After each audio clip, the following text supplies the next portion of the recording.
میں نے کہا مولوی صاحب کیا آپ بتا سکتے ہیں آپ نے اس آدمی کو باڑے سے نکلتے وقت کس وقت دیکھا تھا؟ مولوی صاحب بولے وقت کا صحیح اندازہ تو نہیں، البتہ ابھی فجر کی اذان نہیں ہوئی تھی۔ میں نے پوچھا رات کے اس وقت آپ گلی میں کیا کر رہے تھے؟ وہ بہت ناگواری سے بولے میں اپنے مولا کی عبادت کے لیے مسجد جا رہا تھا، گزشتہ 10 سال سے میری تہجد نہیں چھوٹی۔ میں نے جلدی سے کہا ماشاء اللہ ماشاء اللہ۔ مولوی صاحب اس شخص کو دیوار سے کودتا دیکھ کر آپ نے روکنے کی کوشش تو کی ہوگی؟ وہ بولا جی ہاں کوشش تو کی تھی، آواز بھی دی تھی، مگر وہ چھلاوے کی طرح غائب ہو گیا۔ کیا آپ اس کا حلیہ بتا سکتے ہیں؟ کہنے لگا اندھیرے میں زیادہ تو نہیں دیکھ سکا، بس اتنا دیکھا کہ اس نے چہرے پر منڈاسا باندھ رکھا تھا اور پاؤں سے ننگا تھا۔ وہاں موجود لوگوں میں سے ایک شخص نے کہا پھر تو ضرور وہ گاما مویشی چور ہوگا۔ میں نے پوچھا یہ گاما مویشی چور کون ہے؟ ایک اور شخص نے کہا جناب گاما بڑا خطرناک چور ہے، اپنا منہ چھپانے کے لیے منڈاسا باندھتا ہے اور ننگے پاؤں چوری کرتا ہے۔ میں نے پوچھا یہ گاما کس گاؤں کا رہنے والا ہے؟ اس شخص کی جگہ مولوی عبد الرحمن نے جواب دیا تھانے دار صاحب اگر یہ پتہ چل جاتا تو وہ اب تک گرفتار نہ ہو چکا ہوتا۔ میرے خیال میں تو لوگوں کا وہم ہے، خواہ ایک فرضی مویشی چور کا شہرہ کر رکھا ہے۔ میں نے قطع کلامی کر کے کہا لیکن آپ نے تو خود دیکھا ہے اس شخص کو۔ مولوی صاحب بولے میں نے کب کہا ہے کہ وہ گاما تھا، خدا بہتر جانتا ہے کون تھا۔ میں نے کہا مولوی صاحب آپ نے بتایا ہے کہ فرار ہونے والا شخص ننگے پاؤں تھا، ذرا سوچ کے بتائیں کیا وہ دونوں پاؤں سے ننگا تھا؟ مولوی عبد الرحمن نے کہا ایک تو اندھیرا بہت زیادہ تھا، دوسرے وہ بہت تیزی سے بھاگ گیا، مجھے اس کے پاؤں پر توجہ دینے کا موقع نہیں ملا۔ مولوی عبد الرحمن سے کوئی کام کی بات معلوم نہیں ہو سکی۔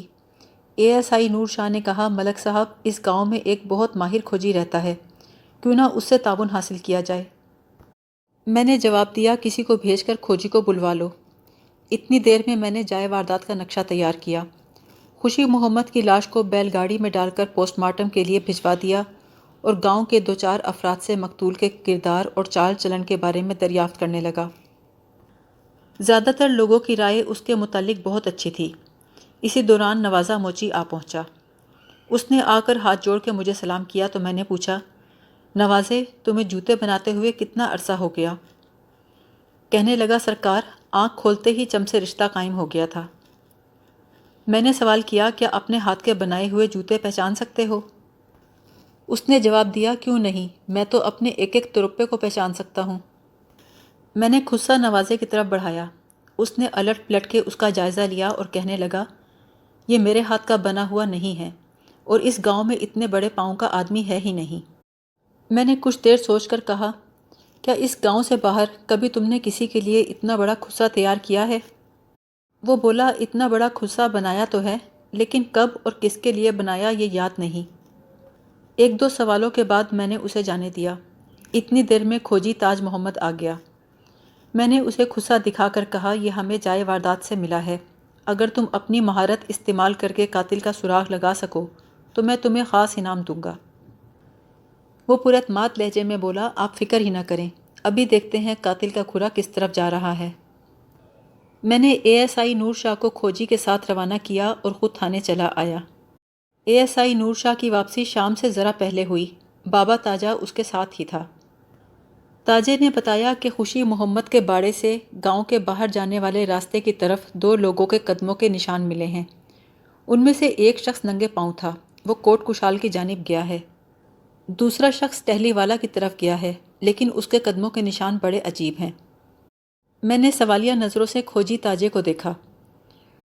وہ بولا سرکار میں نے بڑے بڑے ڈاکوؤں کے پاؤں کے کھرے نکالے ہیں لیکن ایسا عجیب و غریب آدمی آج تک نہیں دیکھا جس کا ایک پاؤں اس کے دوسرے پاؤں سے مختلف ہو۔ میں نے چونک کر پوچھا کیا مطلب؟ وہ کہنے لگا جناب سکھیکی سے ٹہلی والا جانے والے شخص نے ایک پاؤں میں تو ویسا ہی خصہ پہن رکھا تھا جیسا دوسرا باڑے سے ملا ہے، لیکن اس کا دوسرا ننگا پاؤں اس کے پہلے پاؤں سے کافی چھوٹا ہے۔ اس کے علاوہ یہ شخص بھاگ کے نہیں بلکہ چلتے ہوئے گیا ہے۔ بھاگتے ہوئے انسان کے پیروں کے نشان میں انگلیوں کا نشان گہرا ہوتا ہے، جبکہ اس شخص کے پاؤں کے نشان دیکھ کر پتہ چلتا ہے کہ اگرچہ وہ تیز تیز ضرور چلا ہے لیکن بھاگتا ہوا نہیں گیا۔ میں نے کہا بابا ایسا لگتا ہے تمہیں کوئی مغالطہ ہو گیا ہے۔ وہ ہاتھ جوڑ کے بولا نہیں سرکار، میرے علم نے مجھے کبھی دھوکہ نہیں دیا۔ اس خصے والے آدمی کے پاؤں کا کھرا کچھ دور جا کر جامن کے درخت کے پاس ختم ہو گیا۔ اس کے آگے ہمیں گھوڑوں کے قدموں کے نشان ملے ہیں۔ یقیناً وہ شخص وہاں سے گھوڑے پر سوار ہوا ہے۔ ہم ان نشانوں کے پیچھے پیچھے چلتے ٹہلی والا تک پہنچ گئے، لیکن یہ معلوم نہیں ہو سکا کہ گھڑ سوار کس گھر میں گیا ہے۔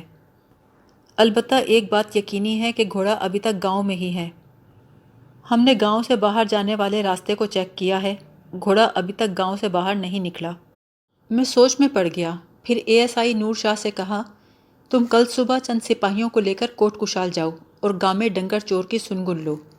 ٹہلی والا کی طرف میں خود جاؤں گا، لیکن وہاں جانے سے پہلے سکھیکی جاؤں گا۔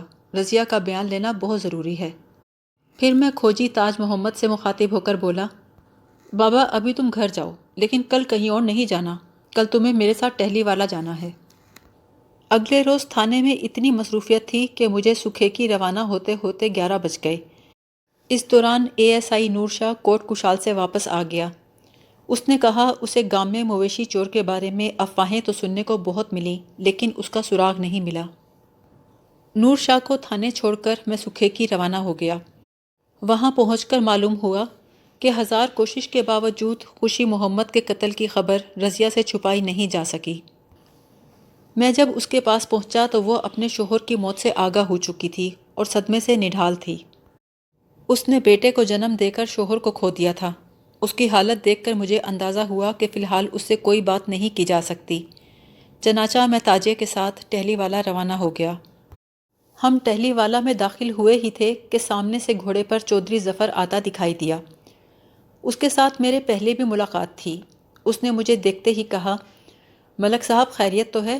کھوجی کو ساتھ لیے پھر رہے ہیں، لگتا ہے کوئی واردات ہو گئی ہے۔ مجھے باب تاجے کی شہرت کا یقین ہو گیا۔ میں نے کہا چودھری صاحب سکھیکی میں ایک آدمی قتل ہو گیا ہے، کھرا بتاتا ہے کہ قاتل اسی گاؤں میں آیا ہے۔ چودھری ظفر نے کہا آپ میرے ساتھ آئیں جی، پہلے کوئی لسی پانی پئیں پھر بات کرتے ہیں، آپ تو پسینہ پسینہ ہو رہے ہیں۔ وہ ہمیں اپنے ساتھ حویلی لے آیا۔ ایک ملازم نے سلام کر کے ہمارے گھوڑے ایک جانب باندھ دیے۔ جب ہم بیٹھ گئے تو چودھری بولا ملک صاحب اب بتائیے کیا خدمت کروں آپ کی؟ میں نے تھیلے میں سے کھسا نکالتے ہوئے کہا یہ ہمیں جائے واردات سے ملا ہے، اس کے نشان اس گاؤں تک پہنچے ہیں۔ اس نے چونک کر کہا یہ تو خاصا بڑا ہے، لگتا ہے کسی جن کا پاؤں ہے۔ اس نے اپنے ملازم سے کہا اچھو کو بلا کر لاؤ، پھر مجھ سے مخاطب ہو کر بولا اچھو میرا خاص ملازم ہے، اسے گاؤں کے ایک ایک گھر کی خبر ہوتی ہے، یقیناً خصے کو پہچان لے گا۔ اس دوران ایک ملازمہ لسی لے آئی۔ چودھری نے گلاسوں میں لسی انڈیل کر کہا ملک صاحب آپ ذرا پیاس بجھائیں، میں نے اندر کھانے کا بھی کہہ دیا ہے۔ میں نے کہا چودھری صاحب کھانے کا تکلف نہ کریں۔ کہنے لگا آپ بھی کمال کرتے ہیں، کھانے کا وقت ہو رہا ہے، آپ یہاں سے کھانا کھائے بغیر نہیں جا سکتے۔ گرمی سے ہمارا برا حال تھا۔ میں نے لسی کا گلاس ہاتھ میں لے لیا۔ جب تک میرا گلاس ختم ہوتا اچھو پہنچ چکا تھا۔ پولیس والوں کو بیٹھک میں دیکھ کر اس نے حیرت کا اظہار نہیں کیا۔ چودھری نے اسے خصا دکھاتے ہوئے کہا اسے پہچانتے ہو؟ اس نے خصے کا جائزہ لیتے ہوئے کہا میں سمجھا نہیں چودھری صاحب۔ چودھری بولا اوئے میں یہ پوچھ رہا ہوں کیا تم جانتے ہو یہ خصا کس کا ہے؟ اچھو نے کہا لو ہور دسو، یہ کوئی پوچھنے والی بات ہے؟ پورے گاؤں میں اتنا بڑا پاؤں سخاوت علی کے سوا اور کس کا ہے؟ میں فوراً اٹھ کھڑا ہوا، سخاوت علی کا گھر کدھر ہے؟ چودھری ظفر نے کہا ملک صاحب تشریف رکھیں، سخاوت علی کو یہیں بلا لیتے ہیں، کھانا بس تیار ہونے ہی والا ہے۔ میں نے کہا چودھری صاحب کھانا ادھار رہا، پھر کبھی کھا لیں گے، اس وقت جانا بہت ضروری ہے۔ چودھری اٹھ کے کھڑا ہو گیا، پھر اچھو سے بولا ملک ہورانو سخاوت کا گھر دکھا آ۔ 5 منٹ کے بعد ہم سخاوت علی کا دروازہ کھٹکھٹا رہے تھے۔ ایک بوڑھی عورت نے دروازہ کھولا اور پولیس کو سامنے دیکھ کر پریشان ہو گئی۔ میں نے پوچھا کیا سخاوت علی کا گھر یہی ہے؟ کہنے لگی ہاں جی سخاوت علی میرا پتر ہے۔ میں نے کہا کدھر ہے وہ، ہم اس سے ملنے آئے ہیں۔ اتنی دیر میں بوڑھی عورت کے پیچھے ایک جوان عورت کا چہرہ نظر آیا۔ اس نے کہا کون آیا ہے چاچی؟ میں نے آگے بڑھ کر کہا میرا نام ملک صفدر حیات ہے، ایک کیس کی تفتیش کے سلسلے میں ہمیں سخاوت علی سے پوچھ تاچھ کرنی ہے۔ اس نے کہا، سخاوت علی میرا شوہر ہے، آپ اسے کیا پوچھنا چاہتے ہیں؟ وہ ایک 22-23 سال کی بے حد خوبصورت عورت تھی۔ میں نے جواب دیا، سکھیکی میں ایک شخص قتل ہو گیا ہے، ہمیں سخاوت علی سے اسی کے بارے میں پوچھنا ہے۔ بوڑھی عورت نے اپنے سینے پہ ہاتھ مارتے ہوئے کہا، ہائیو ربا، سکھیکی میں؟ ہائے نی غزالہ، تیرے پنڈ میں بندہ قتل ہو گیا ہے۔ غزالہ نے اپنی ساس کو نظر انداز کر کے مجھ سے پوچھا، کیا نام تھا بندے کا جی؟ میں نے ایک بات خاص طور پہ نوٹ کی کہ اپنی ساس کے برعکس غزالہ ذرا بھی خوفزدہ نہیں تھی۔ میں نے اس کی بات کا جواب دیتے ہوئے سوال کیا، مقتول کا نام خوشی محمد تھا، کیا تم اسے جانتی ہو؟ وہ بولی، نہیں جی، میں کسی خوشی محمد کو نہیں جانتی۔ میں نے ذرا سخت لہجے میں کہا، ابھی تمہاری ساس نے بتایا ہے کہ تمہارا تعلق سکھیکی سے ہے۔ اس کی ساس بولی، ابھی 5 مہینے پہلے ہی میں غزالہ کو سکھیکی سے بیاہ کے لائی ہوں۔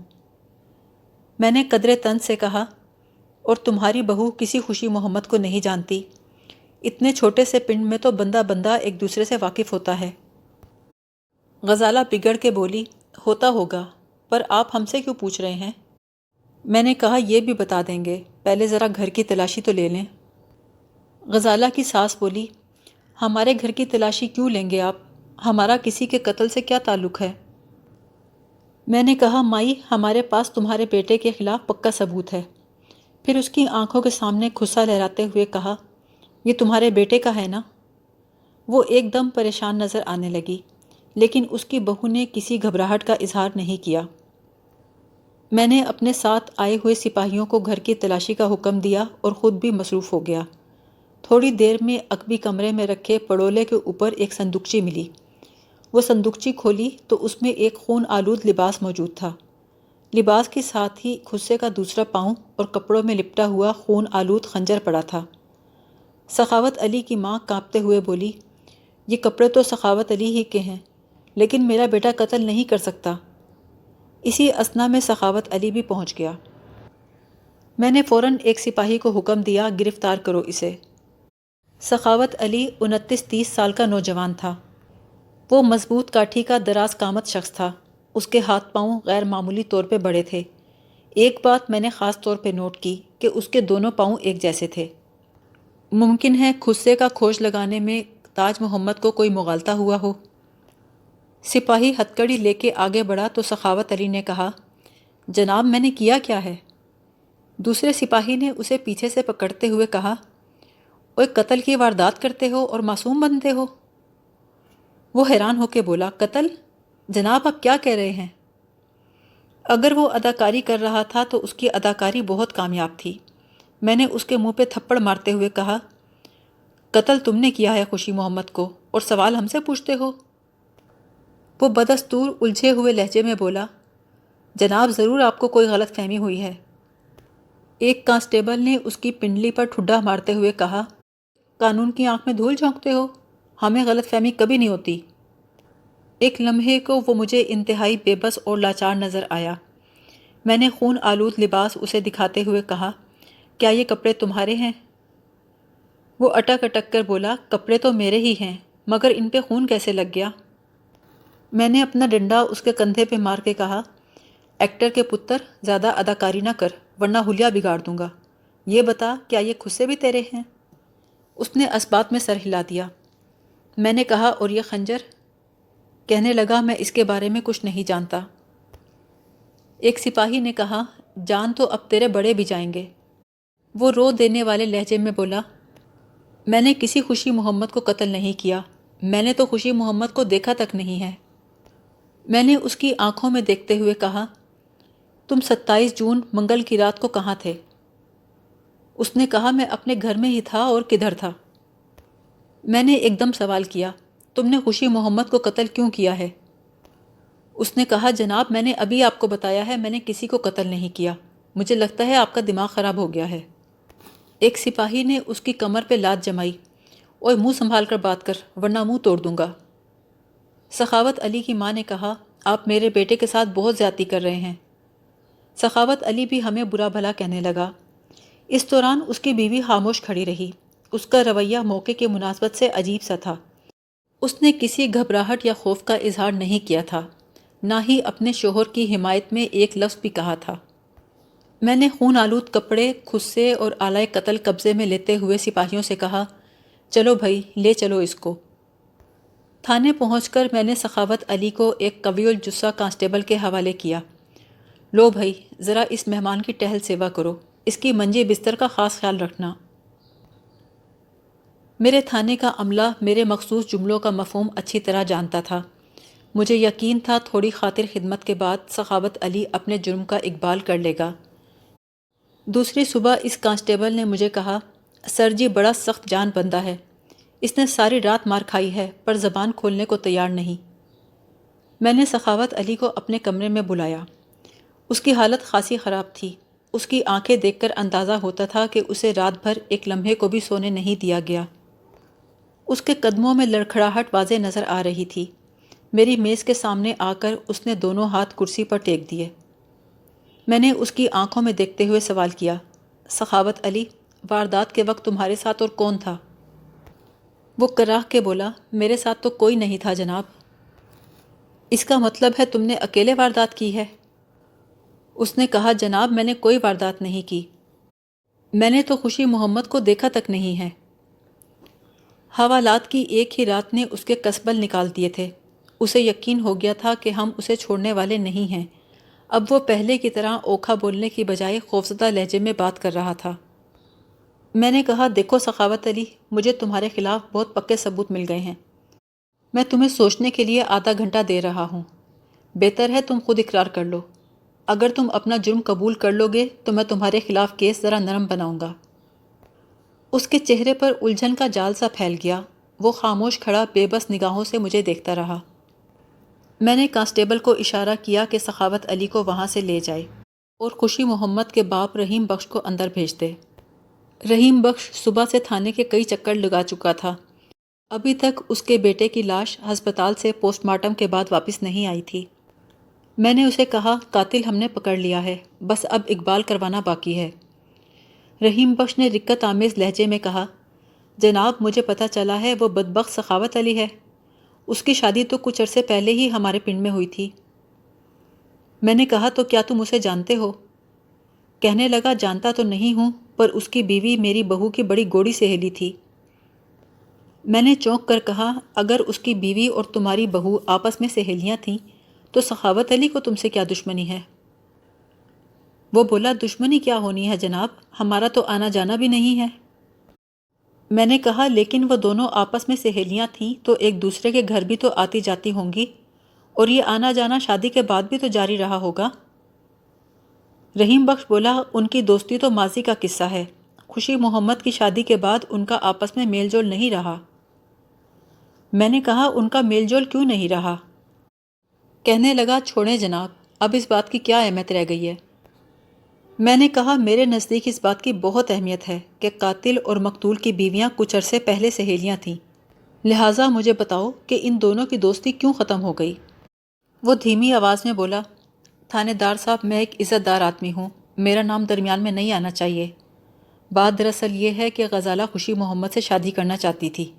اس کے تو ماں پیو بھی راضی تھے، لیکن اس کا چال چلن ٹھیک نہیں تھا، اس لیے ہم لوگ اسے بہو بنانے کو تیار نہیں تھے۔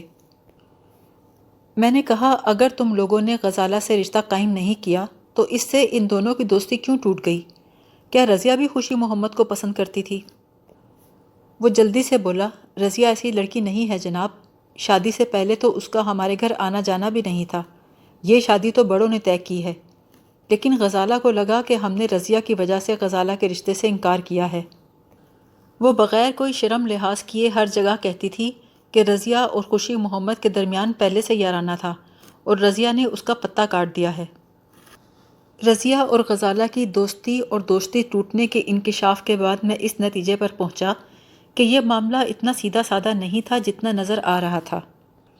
میں نے رحیم بخش سے کہا، فی الحال تم گھر جاؤ، اگر ضرورت ہوئی تو تمہیں بلا لوں گا، اور بے فکر رہو، تم نے مجھ سے غزالہ کے بارے میں جو کچھ کہا ہے وہ میرے اور تمہارے درمیان رہے گا۔ دوپہر کے قریب خوشی محمد کی لاش پوسٹ مارٹم کے بعد واپس آ گئی، ساتھ ہی لیبارٹری سے کیمیاوی تجزیے کی رپورٹ اور ہسپتال سے پوسٹ مارٹم کی رپورٹ بھی آ گئی۔ کیمیاوی تجزیے کے مطابق سخاوت علی کے کپڑوں پر اور آلۂ قطر پر لگا ہوا خون خوشی محمد ہی کا تھا، اور پوسٹ مارٹم رپورٹ کے مطابق خوشی محمد کی موت کا وقت رات کے تقریباً 2 سے 3 بجے کے درمیان تھا۔ لاش کو ورثا کے حوالے کرنے کے بعد میں اپنے کمرے میں آ گیا۔ میں اس کیس پہ جتنا بھی غور کرتا، ہر لحاظ سے سخاوت علی ہی قاتل ثابت ہو رہا تھا، لیکن کھوجی تاج محمد کی بات بھی نظر انداز نہیں کر سکتا تھا۔ اس نے پورے وثوق سے کہا تھا کہ قدموں کے جو نشان ٹہلی والا گئے تھے، اس شخص کا ایک پاؤں اس کے دوسرے پاؤں سے چھوٹا تھا۔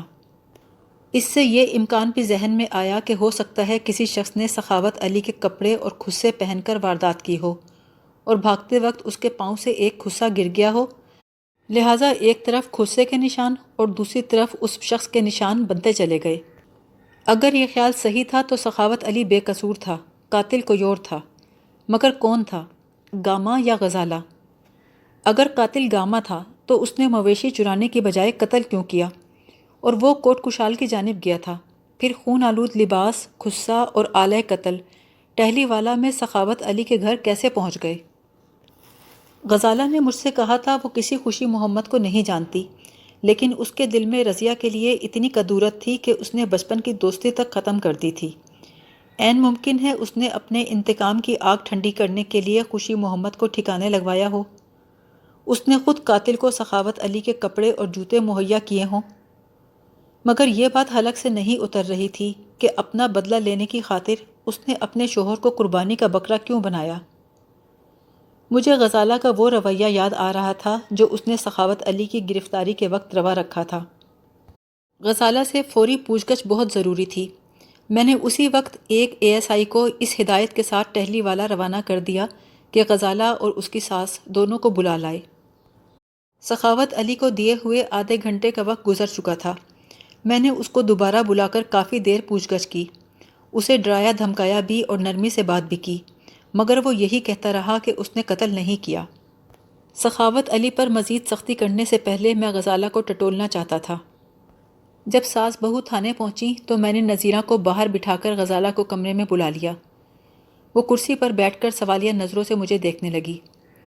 میں چند لمحے اس کے بولنے کا انتظار کرتا رہا، لیکن جب وہ مسلسل خاموش رہی تو میں نے اس کی آنکھوں میں جھانکتے ہوئے پوچھا، تمہاری طبیعت اب کیسی ہے؟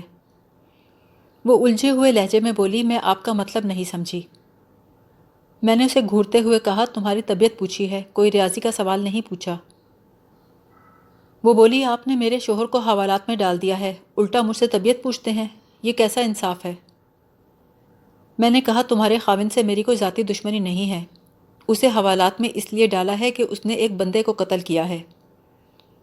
وہ بولی، تو ٹھیک ہے، مجھے آپ نے کیوں بلایا ہے؟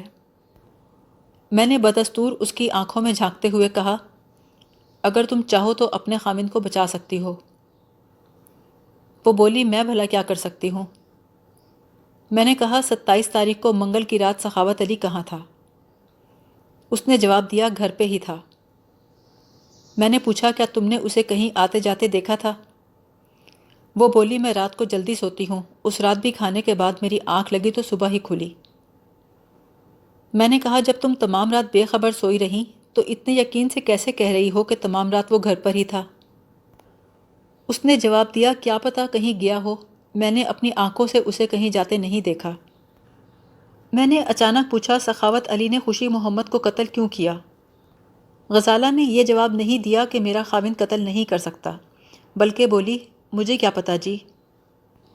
میں نے تیز لہجے میں کہا، تمہیں سب پتہ ہے، تمہارے حق میں بہتر یہی ہے خود ہی بتا دو۔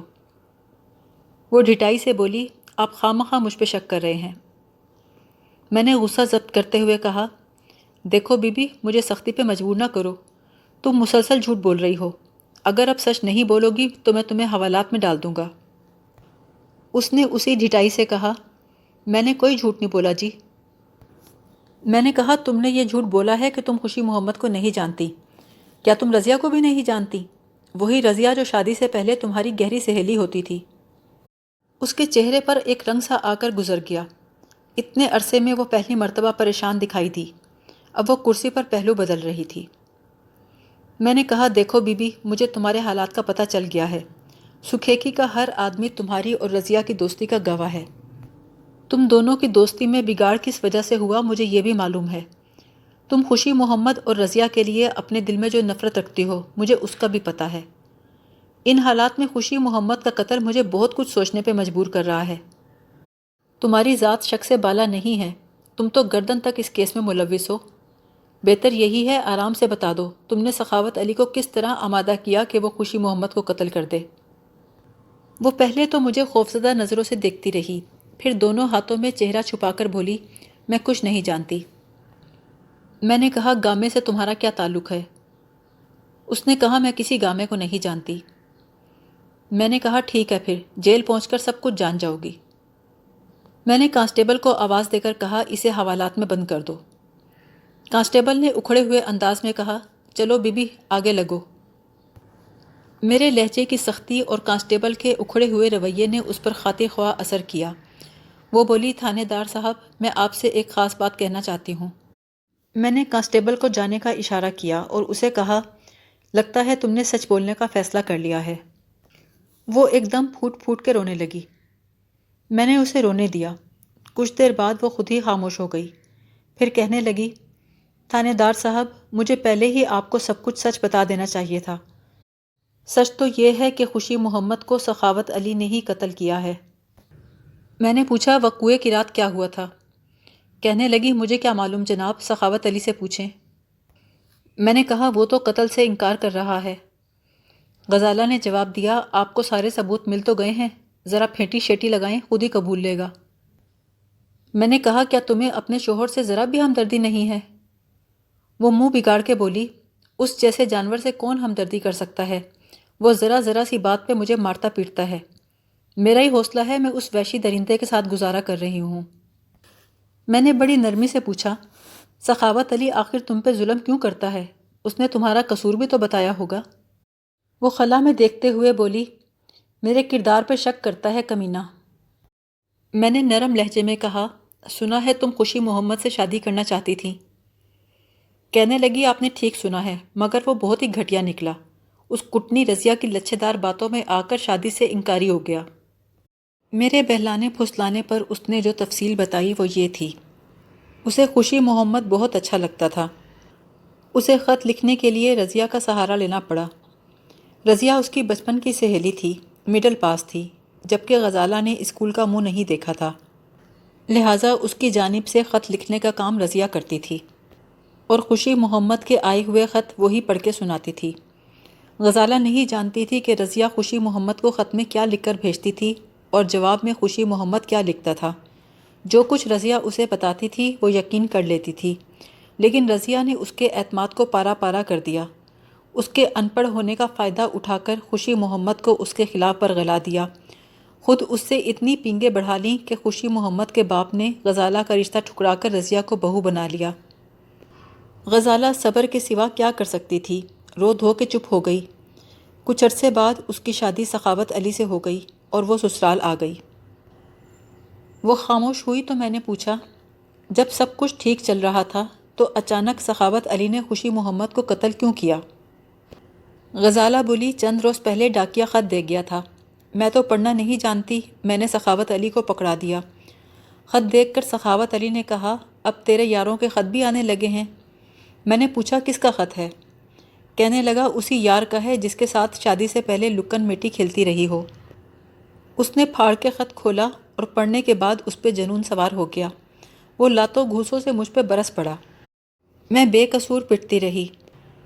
کہنے لگا تو نے میری عزت کا جنازہ نکال دیا ہے، میں چاہوں تو اسی وقت تیرے ناک کان کاٹ کے تجھے گھر سے نکال دوں، مگر تجھے اتنی آسانی سے نہیں چھوڑوں گا۔ پہلے تیرے عاشق کو زندہ دفن کروں گا، پھر تیری بوٹی بوٹی کاٹوں گا۔ اپنے بیان کے آخر میں غزالہ نے ہچکیاں لیتے ہوئے کہا مجھے کیا معلوم تھا تھانے دار جی، وہ اپنے دھمکی پر عمل بھی کر ڈالے گا۔ میں نے سوال کیا گویا تمہیں یقین ہے کہ یہ قتل سخاوت علی نے کیا ہے؟ اس نے کہا آپ نے اپنی آنکھوں سے دیکھا تو ہے سخاوت علی کے کپڑوں پہ خون لگا ہے۔ میں نے کہا اس رات سخاوت علی نے کون سے کپڑے پہن رکھے تھے؟ وہ جلدی سے بولی وہی کپڑے جناب جن پہ خون لگا ہوا تھا، جو آپ کو پڑولے پر سے ملے تھے۔ میں نے سوال کیا جب تم سو کر اٹھیں تو کیا سخاوت علی نے کپڑے بدل رکھے تھے؟ وہ چونک کر بولی جی ہاں، صبح سخاوت علی نے دوسرے کپڑے پہنے ہوئے تھے۔ غزالہ کے بیان سے قاتل سخاوت علی ہی لگتا تھا، لیکن پھر بھی بہت سی باتیں وضاحت طلب تھیں۔ مثلاً مقتول خوشی محمد کی شادی کو سال کا عرصہ گزر چکا تھا اور اس کی ازدواجی زندگی خوشگوار تھی۔ 1 سال کے دوران اس نے غزالہ سے کبھی رابطہ نہیں کیا تھا۔ اچانک غزالہ کے نام عاشقانہ خط لکھنا سمجھ نہیں آتا تھا، وہ بھی ایک ایسے وقت میں جب اس کے گھر میں اولاد کی خوشی آنے والی تھی۔ میں غزالہ کی کہانی پر آنکھیں بند کر کے یقین نہیں کر سکتا تھا۔ پھر کھوجی بابا تاجے کی بات بھی میرے ذہن میں کھٹک رہی تھی کہ ٹہلی والا جانے والے شخص کے پاؤں کا نشان سخاوت علی کے پاؤں سے کافی چھوٹا تھا۔ سخاوت علی اپنے جوتے سے چھوٹا جوتا پہن کر واردات تو کر سکتا تھا، لیکن اپنے پاؤں کا سائز گھٹا نہیں سکتا تھا۔ لیکن کیا پتہ بابے تاجے کو مغالطہ ہوا ہو۔ میں نے غزالہ کو بھیج کر اس کی ساس کو بلایا۔ جیسے ہی وہ بیٹھی، میں نے کہا، چاچی نذیرہ، تمہارا بیٹا بری طرح پھنس گیا ہے۔ تمہاری بہو نے اس کے خلاف بیان دے دیا ہے۔ اب سمجھو اس کا بچنا ممکن نہیں ہے۔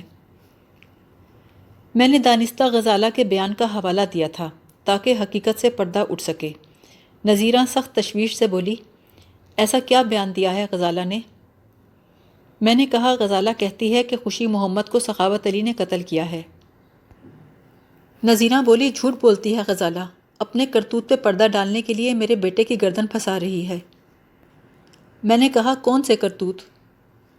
نذیرہ پھٹ پڑی، کہنے لگی، جب اسے لاج نہیں تو میں اس کی شرم کیوں رکھوں؟ پتہ نہیں کون سی بری گھڑی تھی جو میں اسے بیاہ کر لائی۔ اس نے میرے شیر جیسے جوان بیٹے کو روگ لگا دیا ہے۔ اب یہ ڈائن میرے گبرو پتر کا کلیجہ چبانا چاہتی ہے۔ نذیرہ کے بیان کا لبے لباب یہ تھا کہ غزالہ نے اپنے انداز و اطوار سے ان کی ناک کٹوا دی تھی۔ میں نے نذیرہ سے اس دن کی مار پیٹ کی تصدیق بھی کی جب غزالہ کے نام خوشی محمد کا خط آیا تھا۔ اس حوالے سے اس نے سخاوت علی کی حمایت کرتے ہوئے غزالہ کا قصور نکالا۔ اس نے بتایا کہ غزالہ کا چال چلن ٹھیک نہیں تھا۔ نذیرہ کے الزام کی بنیاد ساس بہو کی روایتی رنجش نہیں تھی، بلکہ گاؤں کے بہت سے دوسرے معتبر لوگوں نے بھی غزالہ کے بارے میں یہی بتایا تھا۔ میں نے غزالہ اور نذیرہ دونوں کے بیانوں پر ان کے انگوٹھے لگوائے اور انہیں جانے کی اجازت دے دی، ساتھ ہی تاکید کی کہ گاؤں سے باہر ہرگز نہ جائیں، اور اگر جانا ہو تو پہلے تھانے میں اطلاع کریں۔ نذیرہ بولی، میں تو اب اس بے غیرت کو اپنے گھر میں داخل نہیں ہونے دوں گی۔ غزالہ بولی، تیرے گھر جاتی ہے میری جوتی، میرا ابا تھانے آیا ہوا ہے، میں تو سیدھی اپنے گھر جاؤں گی۔ نذیرہ نے ہوا میں ہاتھ چلا کر کہا، ذرا میرے سخاوت کو چھوٹ جانے دے، تجھے 3 طلاقیں نہ دلائیں تو میرا نام بدل دینا۔ غزالہ نے کہا، فکر نہ کر بڈھی، تیرا سونا چند اب چھوٹنے والا نہیں ہے، ایسے قاتلوں کو پھائے لگاتے ہیں پولیس والے۔ نذیرہ ہاتھ ملتے ہوئے بولی، ہائے میرے ربا، میں مر جاواں، اس کالی زبان والی کو اٹھا لے میرے سونیا ربا۔ میرا خیال تھا دونوں اپنے اپنے دل کی بھڑاس نکال کر چلی جائیں گی، مگر صورتحال سنگینی اختیار کر گئی۔ غزالہ نے ایک دم نذیرہ کے بال پکڑے اور اسے جھٹکے سے نیچے گرا دیا، اور اس سے پہلے کہ اسے اور مارتی، میں نے ایک کانسٹیبل کی مدد سے دونوں کو علیحدہ کیا۔ نذیرہ تھر تھر کانپ رہی تھی اور دھیمی آواز میں کراہ رہی تھی۔ کچھ دیر بعد نذیرہ اپنے گاؤں ٹہلی والا چلی گئی، جبکہ غزالہ اپنے باپ محمد حسین کے ساتھ سکھیکی روانہ ہو گئی۔ سخاوت علی کو جب معلوم ہوا کہ اس کی بیوی نے اس کی ماں کے ساتھ کیا سلوک کیا ہے تو آگ بگولا ہو گیا، اور جب اسے پتہ چلا کہ اس نے اسی کے خلاف بیان بھی دیا ہے تو وہ آپے سے باہر ہو گیا۔ جنون میں اس نے اپنے کپڑے پھاڑ ڈالے، چلانا شروع کر دیا، حوالات کی دیواروں سے سر ٹکرا ٹکرا کے خود کو لہو لہان کر لیا۔ اسے قابو کرنے میں مجھے بہت مشکل پیش آئی۔ بعد ازاں جب وہ کچھ نارمل ہوا تو کہنے لگا، مجھے پھانسنے کی سازش کی گئی ہے تھانے دار صاحب۔ اپنے اس خیال کی تصدیق کے لیے وہ کوئی ثبوت پیش نہ کر سکا۔ یہ کوئی نئی بات نہ تھی۔ قتل کے اکثر مجرم جب قانون کے شکنجے میں پھنس جاتے ہیں تو یہی موقف اختیار کرتے ہیں کہ انہیں ایک سازش کے تحت پھانسا گیا ہے۔ سخاوت علی کے ریمانڈ کو چوتھا روز تھا۔ میں تھانے پہنچا تو کسی شخص کے بلبلانے کی آواز سنائی دی۔ اندر جا کر دیکھا تو 4 کانسٹیبلوں نے ایک ہٹے کٹے آدمی کے ہاتھ پاؤں پکڑ رکھے تھے۔ حوالدار برکت علی 9-4 کے چھتر سے اس کی پٹائی کر رہا تھا۔ میرے پوچھنے پر اس نے بتایا، یہ مشہور مویشی چور غلام احمد عرف گاما ہے۔ میں نے چونک کر پوچھا، اسے کہاں سے پکڑ لیا؟ برکت علی نے بتایا کل رات یہ پنڈ منڈورا کے زمیندار حشمت رائے کے باڑے میں مویشی کھولتے ہوئے پکڑا گیا۔ ابھی 3 افراد اسے یہاں چھوڑ کے گئے ہیں۔ رات بھر انہوں نے اس کی خوب خاطر تواضع کی ہے، اب ہماری باری ہے۔ گاما مویشی چور اس کیس میں بہت اہمیت رکھتا تھا۔ اگر خوشی محمد کو اسی نے قتل کیا تھا تو سخاوت علی بیچارہ بیجا مصیبت بھگت رہا تھا۔ میں نے ایک اہلکار کو اسی وقت کھوجی تاجے کو بلانے بھیج دیا، پھر گامے کو کمرے میں بلا کر پوچھا، اوئے ڈنگر، تم نے خوشی محمد کو قتل کیوں کیا ہے؟ وہ رونی صورت بنا کر بولا، جناب میں نے زندگی میں ایک مرغی تک ذبح نہیں کی۔ حوالدار نے اس کے منہ پر ایک تھپڑ رسید کر کے کہا، مولوی عبد الرحمن نے اپنی آنکھوں سے تمہیں موقع واردات سے فرار ہوتے دیکھا ہے۔ وہ خاموش رہا تو حوالدار نے اس کے سر پر تھپڑ لگا کر کہا، اوئے بولتا کیوں نہیں گونگلو کی اولاد؟ وہ اچانک بیٹھا اور میز کے نیچے گھس کر میرے قدموں سے لپٹ گیا۔ جناب میرا یقین کریں میں قاتل نہیں ہوں، میں تو صرف ڈھور ڈنگر چوری کرتا ہوں۔ آپ یقین کریں میں نے کسی خوشی محمد کو قتل نہیں کیا۔ حوالدار نے بڑی مشکل سے اسے باہر گھسیٹا۔ وہ چور جس کی دہشت آلے دوالے کے دیہات میں پھیلی ہوئی تھی اس وقت سوکھے پتے کی طرح کانپ رہا تھا۔ میں نے کہا، سچ سچ بتا دو گامے، خوشی محمد سے تمہاری کیا دشمنی تھی؟ وہ کہنے لگا، میں تو یہ بھی نہیں جانتا جناب، آپ کس خوشی محمد کا پوچھ رہے ہیں؟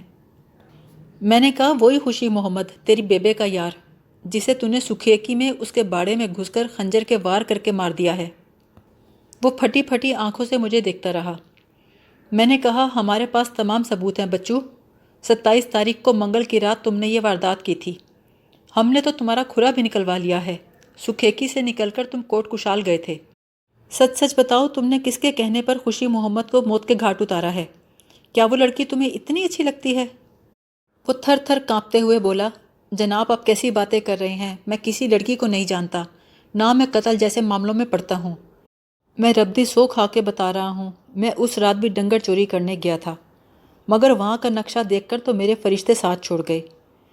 میں جیسے باڑے میں کود کر گیا تھا ویسے ہی کود کر نکلا اور سیدھا کوٹ کشال کی طرف دوڑ لگا دی۔ پیچھے سے کسی نے مجھے آواز دی، لیکن جو کچھ میں باڑے میں دیکھ چکا تھا رکنے کا سوال ہی پیدا نہیں ہوتا تھا۔ میں نے پوچھا، ایسا کیا دیکھ لیا تھا تم نے؟ کہنے لگا، ایک لاش، اس کا پورا بدن خون میں نہایا ہوا تھا۔ میں نے ڈانٹ کے کہا، تم نے اندھیرے میں اتنا کچھ کیسے دیکھ لیا؟ وہ بولا، میں اس کے قریب گیا تھا جی، اگر کوئی شخص جانوروں کے پاس سویا ہوا ہو تو ہم اس کو رومال سنگھاتے ہیں، دوائی کے اثر سے وہ بے ہوش ہو جاتا ہے تو ہم ڈنگر کھول کے لے آتے ہیں۔ میں نے کہا، ہم سے تمہاری کیا مراد ہے؟ کیا کچھ اور لوگ بھی تمہارے ساتھ ہیں؟ اگر معاملہ صرف مویشی چوری کا ہوتا تو یقیناً وہ اپنے ساتھیوں کے بارے میں کبھی زبان نہ کھولتا، مگر یہاں معاملہ زندگی اور موت کا تھا۔ اس کی گردن کے لیے پھانسی کا پھندا تیار تھا، لہٰذا اس نے فوراً سے پہلے اپنے تینوں ساتھیوں کے پتے بتا دیے۔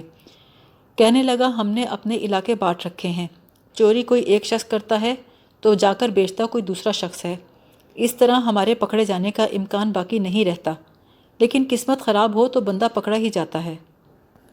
میں نے کہا، صرف پکڑا ہی نہیں جاتا، اگلے جہان بھی پہنچ جاتا ہے۔ قتل کے کیس میں بچنا بہت مشکل ہے بچو۔ وہ مسلسل میری منت خوشامد میں لگا رہا۔ اس کا کہنا تھا کہ وہ قاتل نہیں ہے۔ اس نے اپنے 3 ساتھیوں کے نام پتے بھی بتا دیے تھے۔ مویشی چوری کرنا اہم معاملہ ضرور تھا، مگر میرے نزدیک زیادہ اہمیت خوشی محمد کے قتل کی تھی۔ گامے کے بیان سے اندازہ ہوتا تھا کہ وہ جھوٹ نہیں بول رہا تھا۔ میں نے کہا، گامے ذرا یہ تو بتاؤ تم کل رات پکڑے کیسے گئے؟ تمہارے پاس تو سنگھانے والا رومال ہوتا ہے۔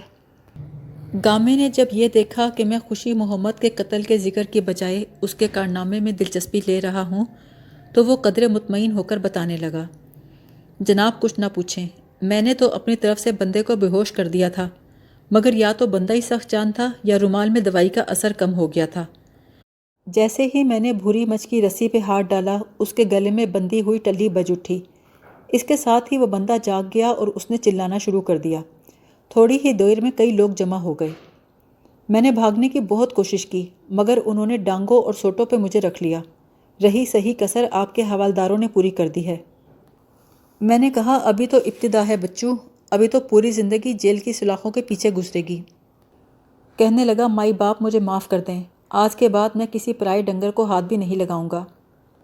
میں نے کہا، تمہیں اتنی آسانی سے معافی ملنے والی نہیں ہے، یہ معاملہ قتل کا ہے۔ وہ اسی طرح خوشامد کرتے ہوئے بولا، جناب میں چور ہوں، قاتل نہیں ہوں۔ مجھے پھانسی پر چڑھا کر آپ خواہ ایک بے گناہ کا خون اپنی گردن پہ نہ لیں۔ اسی اثنا میں کھوجی تاج محمد آ گیا۔ میں نے گامے کی طرف اشارہ کر کے کہا، ذرا اس کے ننگے پاؤں کا کھرا چیک کرو۔ بابا تاجہ گامے کو لے کر تھانے کے کچے صحن میں چلا گیا۔ اس کے جوتے اتروا کر کچھ دیر اسے زمین پر چلاتا رہا، پھر میرے سامنے آ کر بولا، ملک صاحب، یہی آدمی سکھیکی سے نکل کر کوٹ کشال کی جانب گیا تھا۔ میں نے حوالدار سے کہا، گامے کو لے جا کر بند کر دو۔ جب کمرے میں ہم اکیلے رہ گئے تو میں نے تاج محمد سے کہا، بابا تاجے، کیا تمہیں پورا یقین ہے کہ گاما ٹہلی والا کی طرف نہیں گیا؟ کہنے لگا، نہیں جناب، گامے کے پیروں کے نشان وہی ہیں جو کوٹ کشال کی جانب گئے تھے۔ میں نے کہا، تمہیں پورا یقین ہے کہ وہ کھرا جو ٹہلی والا گیا تھا، جس کا ایک پاؤں ننگا تھا اور دوسرے میں کنگ سائز کا کھسا تھا، وہ گامے کا نہیں ہے؟ تاجہ کہنے لگا، اس کھرے کا جو ننگا پاؤں تھا وہ گامے اور سخاوت علی دونوں کے پاؤں سے مختلف تھا۔ میں نے کہا، بابا اچھی طرح سوچ لو، کہیں تمہیں مغالطہ تو نہیں ہوا؟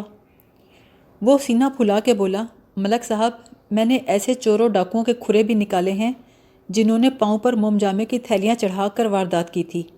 میرا علم غلط نہیں ہو سکتا۔ میں نے اپنی جیب سے 200 روپے نکال کر اسے دیتے ہوئے کہا، اچھا ابھی تم جاؤ، اگر ضرورت ہوئی تو تمہیں پھر بلا لوں گا۔ وہ میرا شکریہ ادا کر کے روانہ ہو گیا۔ تفتیش کی گاڑی ایک مرتبہ پھر رک چکی تھی۔ گامے کے قدموں کے نشان ٹہلی والا کی طرف نہیں گئے تھے، لہٰذا اس کی ذات شک و شبہ سے دائرے سے نکل گئی تھی، اور سخاوت علی کے دونوں پاؤں ایک جیسے تھے۔ سمجھ نہیں آتا تھا اگر یہ واردات سخاوت علی نے کی تھی تو کی کیسے تھی۔ تمام شہادتیں اور ثبوت سخاوت علی کی جانب اشارہ کرتے تھے، اور گزشتہ 5 روز میں اس کو جتنی مار پڑ چکی تھی اور جو تفتیش کے گر ہم نے آزمائے تھے وہ کسی بھی عادی مجرم سے اقبال جرم کرانے کو کافی تھے، مگر سخاوت علی نے خوشی محمد کے قتل کا اقرار نہیں کیا۔ اب لے دیکھ کر ایک غزالہ ہی تھی جس پر اگر سختی کی جاتی تو شاید کچھ سراغ مل جاتا۔ میں نے ایک مرتبہ پھر پوچھ گچھ کے لیے غزالہ کو بلانے کا فیصلہ کیا۔ ابھی میں نے کانسٹیبل کو تھانے سے روانہ کیا ہی تھا کہ غزالہ کا باپ اپنی بیوی کے ساتھ روتا پیٹتا تھانے آ پہنچا۔ آتے ہی کہنے لگا، تھانے دار صاحب، ہم لٹ گئے، ہماری آنکھوں کے سامنے وہ غزالہ کو اٹھا کر لے گیا۔ میں کچھ نہ سمجھتے ہوئے بولا، کون لے گیا غزالہ کو؟ اس کی بیوی نے سینہ کبھی کرتے ہوئے کہا، اکو بدماش چک کے لے گیا ہے جی میری دھی کو۔ میں نے اکو بدماش کا نام سن رکھا تھا، اس کا تعلق سکھیکی سے ہی تھا، مگر جب سے میں رسول پور میں تعینات ہوا تھا اس کی کوئی خیر خبر نہیں ملی تھی۔ بڑی حیرت کی بات تھی کہ وہ اچانک اپنے گاؤں کی کسی عورت کو اٹھا کر لے گیا تھا، اور عورت بھی وہ جس کا شوہر قتل کے الزام میں حوالات میں بند تھا۔ میں نے محمد حسین سے پوچھا، یہ کب کی بات ہے؟ کہنے لگا، آج صبح کی جناب، سویرے تڑکے کی۔ میں نے کہا، کیا اکو بدماش سے تمہاری کوئی دشمنی تھی؟ اس کی بیوی نے جواب دیا، بدماشوں لچوں سے ہماری نہ کوئی دوستی ہے نہ دشمنی۔ میں نے ذرا سخت لہجے میں کہا، کوئی بدماش کسی عورت کو خواہ اٹھا کر نہیں لے جاتا، اور عورت بھی شادی شدہ۔ مجھے تو دال میں کچھ کالا نظر آتا ہے، سچ سچ بتاؤ حقیقت کیا ہے؟ محمد حسین نے اتنا ہی کہا، آپ کیسی باتیں کر رہے ہیں جناب؟ اس کی بیوی بولی، ہماری بچی اغوا ہو گئی ہے اور آپ ہم پہ ہی شک کر رہے ہیں، یہ کیسا انصاف ہے؟ میں نے کہا، انصاف کی بات تو بعد میں ہوگی، پہلے یہ بتاؤ جب اکو بدماش تمہاری بیٹی کو لے کر جا رہا تھا تو وہاں کون کون تھا؟ غزالہ کا باپ بولا، اس وقت تو وہاں ہم دونوں میاں بیوی ہی تھے۔ بعد میں پڑوسی آئے اور کہنے لگے، تھانے میں رپورٹ کرا دو، اس لیے ہم آپ کے پاس چلے آئے ہیں۔ میں نے کہا، اغوا کے وقت غزالہ چیخی چلائی تو ہوگی، مزاحمت تو کی ہوگی، پھر پڑوسیوں نے اکو بدماش کو روکنے کی کوشش کیوں نہیں کی؟ کہنے لگا، اس کی نوبت ہی نہیں آئی جناب، اس نے ہمیں رائفل کے نشانے پہ رکھا اور غزالہ کو اٹھا کر لے گیا۔ میں نے پوچھا، کیا اکو کا گھر سکھیکی میں ہی ہے؟ کہنے لگا، اکو کے گھر والے تو کب کے سکھیکی چھوڑ کے منڈورہ کلاں جا چکے ہیں۔ میں نے اس کی بیوی کو تھوڑی دیر کے لیے باہر جا کر بیٹھنے کو کہا اور اس کی آنکھوں میں جھانکتے ہوئے بولا، محمد حسین، تم مجھے خاصے معقول آدمی نظر آتے ہو، میں جو کچھ پوچھوں ٹھیک ٹھیک بتاؤ، اگر میرے ساتھ ہیر پھیر سے کام لیا تو میں بری طرح پیش آؤں گا۔ اس کی آنکھوں میں الجھن تیر گئی، کہنے لگا، میں کچھ سمجھا نہیں سرکار، کیا مجھ سے کوئی غلطی ہو گئی ہے؟ میں نے کہا یہ بتاؤ اکو نے غزالہ کو اغوا کیوں کیا؟ کہنے لگا وہ جی چوروں بدماشوں کے تو کام ہی یہ ہوتے ہیں۔ میں نے ذرا سخت لہجے میں کہا اس کا مطلب میں یہ سمجھوں کہ تم مجھ سے حقیقت چھپانا چاہتے ہو؟ صاف بتاؤ اس کی تم سے کیا دشمنی تھی؟ وہ سہم کر بولا ہماری اس سے کوئی دشمنی نہیں تھی جناب، وہ خواہ غزالہ کے پیچھے پڑ گیا تھا، اسے شادی کرنا چاہتا تھا۔ میں نے پوچھا یہ کب کی بات ہے؟ کہنے لگا یہ تو بہت پہلے کی بات ہے، لیکن بھلا میں ایک بدماش سے اپنی بیٹی کی شادی کیسے کر دیتا؟ میں نے کہا جب تم نے اسے انکار کیا تو اس نے کیا رد عمل ظاہر کیا؟ محمد حسین نے کہا کچھ بھی نہیں، اس وقت تو وہ خاموشی سے چلا گیا تھا۔ میں نے پوچھا کیا اس نے کوئی دھمکی بھی دی تھی؟ کہنے لگا نہیں۔ میں نے پوچھا تم کہتے ہو وہ اچانک آیا اور غزالہ کو اغوا کر کے لے گیا، اس نے یہ کارنامہ اس وقت کیوں نہ انجام دیا جب غزالہ کی شادی ہو رہی تھی، جبکہ وہ غزالہ سے خود شادی بھی کرنا چاہتا تھا؟ محمد حسین کہنے لگا میں کیا کہہ سکتا ہوں جناب، ویسے اس وقت وہ گاؤں میں تھا ہی نہیں، وہ تو رشتے سے انکار کے بعد ایسا غائب ہوا کہ دوبارہ گاؤں میں نظر ہی نہیں آیا۔ میں نے کہا محمد حسین میری بات غور سے سنو، تمہارے گاؤں میں چند روز پہلے وہ خوشی محمد قتل ہوا ہے جس کے ساتھ غزالہ شادی کرنا چاہتی تھی۔ اس کے قتل کے شبے میں میری حوالات میں وہ شخص بند ہے جس کے ساتھ تمہاری بیٹی کی شادی ہوئی۔ غزالہ کا کہنا ہے کہ سخاوت علی نے خوشی محمد کو اس لیے قتل کیا ہے کہ اسے غزالہ کے کردار پر شک تھا، وہ سمجھتا تھا کہ غزالہ اور خوشی محمد کے درمیان ابھی بھی کوئی تعلق ہے، اور آج اکو بدماش غزالہ کو اٹھا کر لے گیا ہے جو کسی زمانے میں غزالہ سے شادی کرنا چاہتا تھا۔ تم خود سوچو جو کوئی یہ سنے گا وہ کیا نتیجہ نکالے گا؟ میں نے اس پر صورتحال کی سنگینی اچھی طرح واضح کر دی۔ وہ بے بسی سے میری طرف دیکھنے لگا۔ میں نے کہا تم ایک باپ ہو، میں تمہاری نازک پوزیشن کو سمجھ سکتا ہوں، تمہارے درد کو بھی محسوس کر سکتا ہوں، لیکن دیکھو پانی سر سے گزر چکا ہے، یہ معاملہ اب تمہارے اختیار میں نہیں رہا، بھلائی اسی میں ہے، مجھے سب کچھ سچ سچ بتا دو۔ وہ ایک دم پھٹ پڑا، بولا اس بدبخت نے مجھے کہیں منہ دکھانے لائق نہیں چھوڑا، میں نے جیسے تیسے اس کی شادی کی اور خدا کا شکر کیا چلو سر سے بوجھ اترا، اب سکون سے مر تو سکوں گا، پر مجھے کیا پتا تھا یہ دن بھی دیکھنا پڑے گا۔ وہ دونوں ہاتھوں میں چہرہ چھپا کے پھوٹ پھوٹ کے رونے لگا۔ اس سے مزید کچھ پوچھنے کی ضرورت باقی نہیں رہ گئی تھی، ساری بات روزے روشن کی طرح عیاں ہو گئی تھی۔ غزالہ کے کردار کے جتنے پہلو میرے سامنے آ چکے تھے اس سے مجھے یقین ہو گیا کہ اکو بدماش نے اسے اغوا نہیں کیا بلکہ وہ اپنی مرضی سے اس کے ساتھ گئی ہے۔ میں نے کہا تم بے فکر ہو کے گھر جاؤ، میں بہت جلد تمہاری بیٹی کو ڈھونڈ نکالوں گا۔ وہ مجھے دعائیں دیتا ہوا چلا گیا۔ خوشی محمد کے قتل سے سنسنی خیز واقعات کا جو سلسلہ شروع ہوا تھا وہ پھیلتا جا رہا تھا۔ اس سارے معاملے میں غزالہ ایک بنیادی حیثیت رکھتی تھی، لیکن اب اچانک اکو بدماش اسے لے گیا تھا۔ بلا شبہ غزالہ ایک حسین اور دلکش عورت تھی، کوئی بھی مرد اس پر پہلی نظر میں عاشق ہو سکتا تھا، اگر اکو کا اس پر دل آ گیا تھا تو کوئی اچنبھے کی بات نہیں تھی۔ میں نے اکو کی گرفتاری کے لیے 3 چھاپہ مار ٹیمیں ترتیب دیں، ہر ٹیم میں 6 کانسٹیبل اور ایک سینئر اہلکار تھا۔ خود میں نے منڈورہ کلاں کا رخ کیا کیونکہ محمد حسین کی زبانی معلوم ہوا تھا کہ اکو کے گھر والے سکھیکھی چھوڑنے کے بعد منڈورہ چلے گئے تھے۔ اکو منڈورہ میں بھی نہیں ملا، وہاں جا کر معلوم ہوا وہ پچھلے کئی ماہ سے گھر والوں کے ساتھ رابطے میں نہیں تھا۔ اس کی تلاش میں 3 دن گزر گئے، چوتھے روز ایک مخبر نے اطلاع دی کہ راڑیاں میں ایک ڈیرے پر اکو کو دیکھا گیا ہے، اس کے ساتھ ایک خوبصورت عورت بھی ہے۔ ایک لمحہ ضائع کیے بغیر میں نے 10 مسلح جوانوں کو ساتھ لیا اور مذکورہ ڈیرے کا رخ کیا۔ سورج غروب ہو چکا تھا، میں نے اپنے اہلکاروں کو حکم دیا کہ ڈیرے کو چاروں طرف سے گھیر لیں، جو بھی شخص باہر نکلے اسے فوراً گرفتار کر لیں۔ اس کے بعد میں اور ASI نور شاہ دھیرے دھیرے ڈیرے کی طرف بڑھنے لگے۔ اس سے پہلے کہ ہم دروازے پر دستک دیتے اچانک دروازہ کھل گیا۔ ہمارے سامنے اکرم علی المعروف اکو بدماش کھڑا تھا۔ ہمیں دیکھ کر وہ گھبرا گیا کیونکہ ہم لوگ وردی میں تھے۔ اس نے پلٹ کر دروازہ بند کرنے کی کوشش کی لیکن میں نے ریوالور کی نال اس کی کنپٹی سے لگا دی، پھر پوچھا لڑکی کہاں ہے؟ وہ بولا اندر ہے۔ اندر پہنچ کر ایک حیرت ناک منظر دیکھنے کو ملا۔ غزالہ چاروں شانے چت ایک چارپائی پر بے ہوش پڑی تھی، اس کے منہ سے جھاگ بہہ رہا تھا۔ میں نے گرج کے پوچھا اسے کیا ہوا ہے؟ اکو کے لہجے میں دنیا جہان کا رنج و غم سمٹ آیا۔ ایک موذی سانپ نے اسے کاٹ لیا ہے۔ میں نے پوچھا یہ کب کی بات ہے؟ اس نے جواب دیا یہ صبح رفع حاجت کے لیے کھیتوں میں گئی تھی، وہیں کسی زہریلے سانپ نے ڈس لیا۔ اور یہ صبح سے اسی حالت میں پڑی ہے؟ تم میں ذرا بھی انسانیت ہے؟ وہ بولا میں ساتھ والے پنڈ سے حکیم کو لے کر آیا تھا لیکن اس کی دوائی سے فائدہ نہیں ہوا۔ ابھی بھی میں ایک دوسرے پنڈ سے سپیرے کو لینے جا رہا تھا۔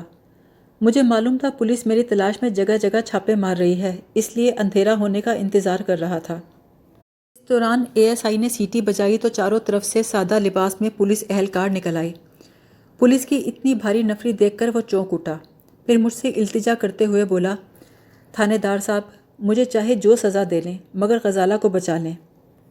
میں نے اس کے منہ پہ تھپڑ لگا کر کہا، تو نے تو اسے اپنی طرف سے مارنے میں کوئی کسر نہیں چھوڑی تھی اور ہم سے اسے بچانے کی بات کرتا ہے۔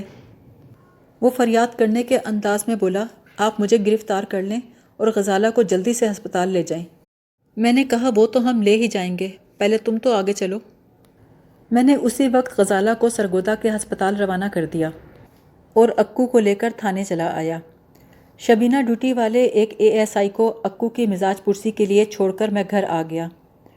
دوسرے روز میں تھانے پہنچا تو دو بڑی بڑی سنسنی خیز خبریں میری منتظر تھیں۔ پہلی خبر یہ تھی کہ اکو نے خوشی محمد کے قتل کا اقرار کر لیا تھا۔ دوسری خبر یہ تھی کہ غزالہ بچ نہیں سکی تھی، زہر اس کے پورے وجود میں سرایت کر گیا تھا، وہ بے ہوشی کی حالت میں ہی چل بسی۔ سخاوت علی اور اکو دونوں پر اس خبر کا الگ الگ اثر ہوا۔ سخاوت علی نے یہ سن کر نفرت سے منہ پھیر لیا اور اکو بدماش پر جیسے بجلی گر پڑی۔ وہ بچوں کی طرح بلک بلک کے رونے لگا۔ کچھ دیر بعد چپ ہوا تو شکستہ لہجے میں مجھے بتایا کہ وہ غزالہ کے عشق میں اپنے ہوش و حواس کھو بیٹھا تھا۔ اس نے غزالہ کے مطالبے کو محبوب کی خواہش سمجھ کر خوشی محمد کی جان لے لی۔ بڑے رنجیدہ لہجے میں بولا، تھانے دار صاحب، میری زندگی تو غزالہ سے تھی، جب وہی نہیں رہی تو جی کے کیا کروں گا؟ اکو کا کہنا تھا وہ ایک مدت سے غزالہ سے محبت کرتا تھا اور غزالہ بھی اب تو چپکے چپکے اسے چاہتی تھی۔ اس موقع پر میں نے اسے یہ بتانا ضروری نہ سمجھا کہ غزالہ اور بھی بہت سے اہلیان سکھیکی کو چاہتی تھی، اور یہ بات مجھے اور کسی نے نہیں، سکھیکی کے بہت سے معتبر لوگوں نے بتائی تھی۔ اکو نے کہا وہ غزالہ کو اتنا چاہتا تھا کہ اس نے سیدھے طریقے سے غزالہ کا رشتہ مانگا، مگر اس کے والد نے انکار کر دیا۔ اکو اگر چاہتا تو بدماشی کے بل پر غزالہ کو حاصل کر سکتا تھا، لیکن اس کے سینے میں ایک عاشق کا دل دھڑکتا تھا۔ اس نے زور زبردستی کرنے کی بجائے خود پہ جبر کر لیا۔ اس دوران خوشی محمد کے گھر والوں نے بھی غزالہ کا رشتہ لینے سے انکار کر دیا اور کچھ عرصے کے بعد غزالہ کی شادی سخاوت علی سے ہو گئی۔ وہ زیادہ عرصے اپنے دل پہ قابو نہ رکھ سکا اور ایک روز اس سے ملنے ٹہلی والا چلا گیا۔ اس سے مل کر اسے معلوم ہوا کہ وہ سخاوت علی کے ساتھ بالکل خوش نہیں تھی، یہ شادی اس کی مرضی کے خلاف ہوئی تھی۔ اکو نے اسے بتایا وہ آج بھی اس سے محبت کرتا ہے اور اس کے بغیر نہیں رہ سکتا۔ غزالہ نے کہا اگر وہ خوشی محمد کو قتل کر دے تو وہ ہمیشہ ہمیشہ کے لیے اس کی ہو جائے گی، اور وہ بھی ایسے طریقے سے کہ سخاوت علی کا پتہ بھی صاف ہو جائے گا۔ سارا منصوبہ ترتیب دینے کے بعد غزالہ نے اکو سے اپنے نام ایک خط پوسٹ کروایا تاکہ سخاوت علی خوشی محمد کا نام لے کر غزالہ سے جھگڑا کرے اور محلے والے بھی یہی گواہی دیں کہ سخاوت علی کو خوشی محمد سے نفرت تھی۔ پھر اپنے منصوبے کو آگے بڑھاتے ہوئے اس نے سخاوت علی کے کپڑے اور خصے اکو کو دے دیے۔ خوشی محمد کو قتل کرنے کے بعد اکو اسی رات ٹہلی والا پہنچا۔ اس نے خون آلود لباس میں خصا اور خنجر لپیٹ کر سخاوت علی کے گھر کے باہر ایک مخصوص جگہ پہ چھپا دیے۔ غزالہ نے دوسری صبح وہ سامان نکالا اور اپنے گھر میں لا کر پڑولے کے اوپر چھپا دیا۔ غزالہ نے اکو کو سختی سے ہدایت کی تھی کہ خصے کا ایک پاؤں ضرور وہیں گرا کے آنا تاکہ پولیس آسانی سے سخاوت علی تک پہنچ جائے۔ اکو نے ایسا ہی کیا، لیکن بے دہانی میں دوسرا خصا پہنے پہنے چلتا رہا۔ اس طرح بائیں خصے کے ساتھ اکو کے ننگے پاؤں کا کھرا بنتا چلا گیا۔ غزالہ کی ہدایت کے مطابق اپنا کام کرنے کے بعد وہ غائب ہو گیا۔ غزالہ نے اس سے وعدہ کیا تھا کہ وہ مناسب موقع دیکھ کر اپنے ماں باپ کو سمجھا دے گی کہ وہ اس کی شادی اکو سے کر دیں۔ غزالہ کا منصوبہ اپنی جگہ مکمل اور بھرپور تھا۔ اس نے خوشی محمد کو قتل کرا کر رضیہ اور خوشی محمد سے انتقام لے لیا تھا۔ اس کے ساتھ ہی اپنے ناپسندیدہ شوہر کے لیے پھانسی کے پھندے کا اہتمام بھی کر دیا تھا، مگر اکو کی بے صبری نے دونوں کو پھنسا دیا، ورنہ تمام ثبوتوں کی روشنی میں سخاوت علی کو ہی مجرم گردانا جاتا۔ نہ جانے کیا ہوا کہ اکو خلاف پروگرام غزالہ کو لے گیا۔ اس سلسلے میں نے اکو کو بتیرا کریدا، مگر اس نے ایک لفظ بتا کر نہیں دیا۔ میرے ہر سوال کے جواب میں وہ ایک ہی جملہ دہراتا رہا، تھانے دار صاحب، میں نے اپنے جرم کا اقرار کر لیا ہے، آپ مجھے سزا دلوا دیں، مجھے اب جینے کی خواہش نہیں ہے۔ میں نے اسی روز سخاوت علی کو چھوڑ دیا اور دفعہ 302 کے تحت چالان تیار کر کے اکو کو عدالت میں پیش کر دیا۔ چند پیشیوں کے بعد ہی اسے سزا سنا دی گئی۔ اس خونی ڈرامے کا مرکزی کردار غزالہ اپنے انجام کو پہنچ چکی تھی اور اپنے ساتھ کئی لوگوں کا کباڑہ کر گئی تھی۔ غزالہ جیسے کردار دنیا کے ہر خطے میں پائے جاتے ہیں۔ زر اور زمین کے جھگڑے نے کرۂ ارض پر ایک سے بڑھ کر ایک نئے گل کھلائے ہیں۔ قیامت تک یہ فساد برپا ہوتے رہیں گے۔ اللہ سب کو ہدایت دے، آمین۔